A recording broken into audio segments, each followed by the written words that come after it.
My YouTube family, I welcome to all of you on my YouTube channel. I'm your well-wisher, healer and your friend Shazi Khan. Hope you are well and taking care of yourself. So let's start today's video. And don't forget to subscribe. Please like and subscribe my YouTube channel and press the bell icon to get new video updates. I am back in your service with a new and interesting video. So to know the video, must watch the video till the end. So let's start today's video. So stay with me till the end of the video. आज मैं इस video के दौरान आपको छोटी छोटी हदीसों बताऊंगी और इस छोटी छोटी हदीसों में आपका इस्तकबाल करती हूँ। सबसे पहली हदीस है, एक सहाबिया का कुरान पाक से लगाओ। सुनिए और दिल के कानों से सुनिए। जिस तरह मर्द इबादत करके अल्लाह रब्बुल इज़्ज़त का ताल्लुक़ हासिल कर सकता है, इसी तरह औरत भी अगर इबादत करे तो अल्लाह रब्बुल इज़्ज़त का ताल्लुक़ और उसकी मारिफत, पहचान और निकटता हासिल कर सकती है। एक सहाबिया रज़ियल्लाहु ताला अन्हा ने तंदूर पर रोटियां पकाईं और उनको सर पर रखा और चलते हुए कहने लगीं, ले बहन, मेरे तो 3 पारे भी मुकम्मल हो गए और मेरी रोटियां भी पक गईं। तब पता चला कि औरतें जितनी देर रोटी पकाने के इंतज़ार में बैठी रहती हैं, उनकी ज़ुबान पर कुरान जारी रहता है। यहाँ तक कि इस दौरान में 3-3 पारे कुरान पाक की तिलावत कर लिया करती थीं। दूसरी हदीस शरीफ, हज़रत फ़ातिमा रज़ियल्लाहु ताला अन्हा का ज़ौक़े इबादत। एक वक्त था कि औरतें सारा दिन घर के कामकाज में मसरूफ़ रहती थीं और जब रात आती थी तो मुसल्ले के ऊपर रात गुजार दिया करती थीं। सैयद फ़ातिमा ज़हरा रज़ियल्लाहु ताला अन्हा के बारे में आता है कि सर्दियों की लंबी रात थी। इशा की नमाज़ पढ़कर 2 रकात नफिल नमाज की नियत बांध ली। तरबियत में ऐसा सुरूर था, ऐसा मज़ा था कि कुरान पाक पढ़ने में ऐसी हलावत मिठास नसीब हुई कि पढ़ती रहीं। यहाँ तक कि जब सलाम फेरा तो देखा कि अब तो सुबह होने को है, तो रोने बैठ गईं और ये दुआ करने लगीं कि ए अल्लाह, तेरी रातें भी कितनी छोटी हो गई हैं। तेरी रातें भी कितनी छोटी हो गई कि मैंने तो रकात की नियत बांधी और तेरी रात ख़त्म हो गई। एक वो औरतें थीं जिनको रातों के छोटे होने का शिकवा हुआ करता था। एक आज हमारी हम सब औरतें हैं जिनमें क़यामत वालियों को ही 5 वक्त की नमाज़ पढ़ने की तौफ़ीक नसीब होती है। तीसरी हदीस शरीफ, आबिले रश्क औरतें।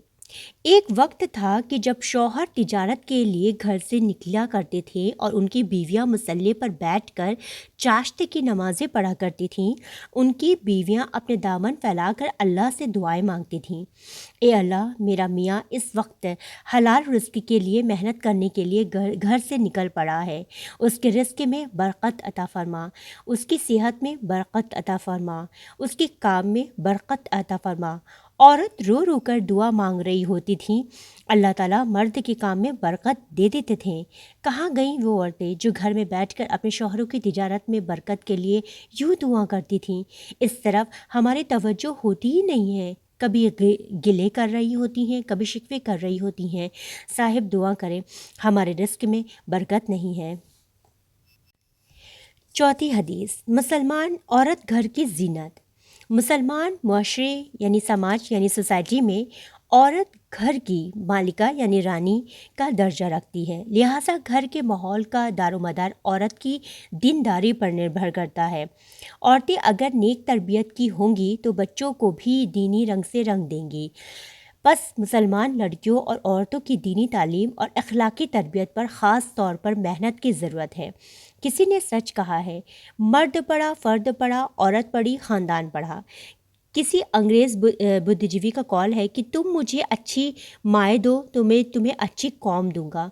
उम्मते मुस्लिमा को आजकल मुसलमान लड़कियों की दीनी तालीम व तरबियत पर मेहनत करने के पहले के मुकाबले ज़्यादा ज़रूरत है, ताकि हमारी आने वाली नस्लें माँ की गोद से ही दीन की मोहब्बत और उम्दा अखलाक की दौलत पाएँ और इस जहान में चाँद सूरज की तरह नूर बरसाएँ। آگے کی حدیث ہے کہ دو الفاظ ایک ساتھ بولے جاتے ہیں، تعلیم اور تربیت۔ تعلیم تو انسان مدرسوں سے، شکشا استھانوں سے پا لیتا ہے، لیکن تربیت ان کو ان جگہوں سے ملتی ہے۔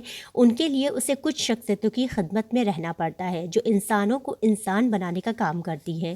انسان کا دنیا میں آنا آسان ہے، لیکن صحیح معنوں میں انسان بن جانا بڑا مشکل ہے۔ جو بنتا یا بناتا یا وہ پاتا ہے کہ وہ کام انبیاء اکرام کے ذمہ تھا، جو دنیا میں انسان کو انسان بنانے کے لیے تشریف لائے تھے، اور جب دنیا سے پردہ فرمانے لگے تو یہ کام ان کے وارثوں یعنی دین کے عالموں اور نیک لوگوں کو دے دیا گیا۔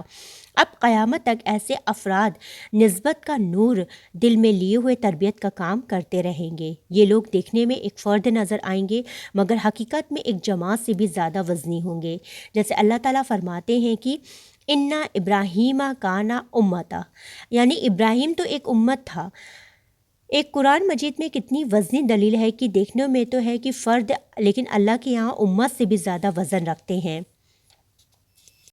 اور ساتھ ہی ساتھ ہمارے لفظ، اس سے اندازہ لگانے کی ضرورت ہے کہ انسان کی زبان سے نکلے ہوئے الفاظ اللہ رب العزت کے یہاں کتنا وزن رکھتے ہیں، اور ہم ہیں کہ زبان سے الفاظ نکالے ہی چلے جاتے ہیں اور احساس بھی نہیں رکھتے کہ ان الفاظ کا کیا مطلب ہے اور دوسرے پر اس کے کیا اثرات پڑ رہے ہیں۔ کیا ہم کسی دوسرے کو تکلیف تو نہیں پہنچا رہے ہیں؟ ہم اللہ کی کسی مخلوق کا دل تو نہیں جلا رہے ہیں؟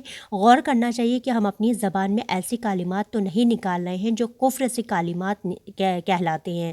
اسی لیے بزرگوں کے یہاں زبان کا صحیح استعمال کی مستقل محنت کروائی جاتی ہے۔ I hope you all like this video of mine very much. So please like and subscribe my YouTube channel and press the bell icon to get new video update.